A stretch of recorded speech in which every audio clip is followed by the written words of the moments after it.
নমস্কাৰ বন্ধু বান্ধৱীসকল ৰাজ্যৰ মুখ্যমন্ত্ৰী মহোদয়ে ৰাজ্যৰ লাখ লাখ শিক্ষাৰ্থীৰ কাৰণে এক বৃহৎ ঘোষণা কৰিছে মেট্ৰিক উত্তীৰ্ণৰ পৰা ইউনিভাৰ্চিটি পৰ্যন্ত পঢ়ি থকা ছাত্ৰ ছাত্ৰীসকলৰ কাৰণে বিনামূলীয়া এডমিশ্যনকে ধৰি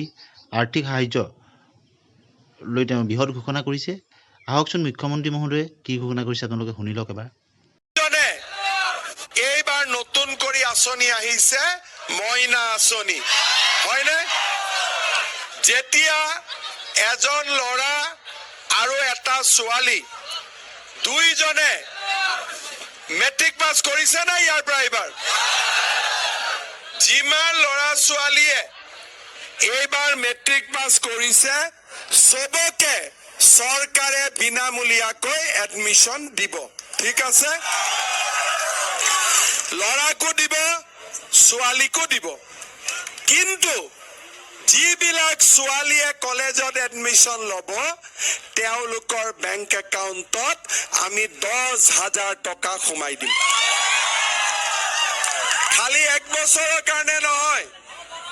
ফাৰ্ষ্ট ইয়াৰতো 10,000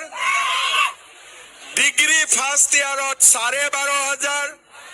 সেকেন্ড ইয়াৰ থাৰ্ড ইয়াৰত 12,500 আৰু সামগ্ৰী সমষ্টিৰ ছোৱালী যদি ইউনিভাৰ্চিটিত পঢ়ে আমি 25,000 টকাকৈ দিয়াৰ